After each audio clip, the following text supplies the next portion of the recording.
வணக்கம் மக்களே, இன்றைக்கி ஒரு அருமையான ரசம் தான் வைக்க போகிறேன். இந்த ரசத்துக்கு நான் ரசப்பொடி ரெடி பண்ணி வச்சுருக்கேன். அதை வச்சு தான் நான் இன்றைக்கி ரசம் வைக்க போகிறேன். இதெல்லாம் என்னடா ரசம் வைக்கிறதெல்லாமா போடுறீங்கன்னு பார்க்குறீங்களா? தெரியாதவங்க தெரிஞ்சுக்கோங்க, தெரிஞ்சவங்க விட்டுடுங்க.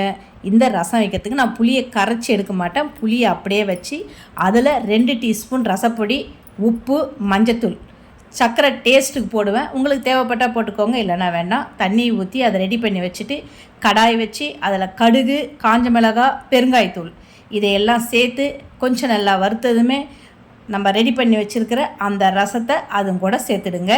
இதில் பூண்டும் தக்காளியும் போடணும். நான் ஏற்கனவே அரைச்சி ஊற்ற மறந்துட்டேன். இப்போ பூண்டையும் தக்காளியும் ஒரு மிக்சியில் போட்டு அதை நல்லா அரைச்சி அதை நம்ம அந்த ரசத்துக்குடியே சேர்த்துடலாம். இப்போ மணமணக்கும் ரசம் நம்மளுக்கு ரெடி ஆகிடும். இது ஒரு கொதி வந்த உடனே நம்ம இறக்கிடணும். ரசம் ரொம்ப நேரம் கொதிக்கக்கூடாது.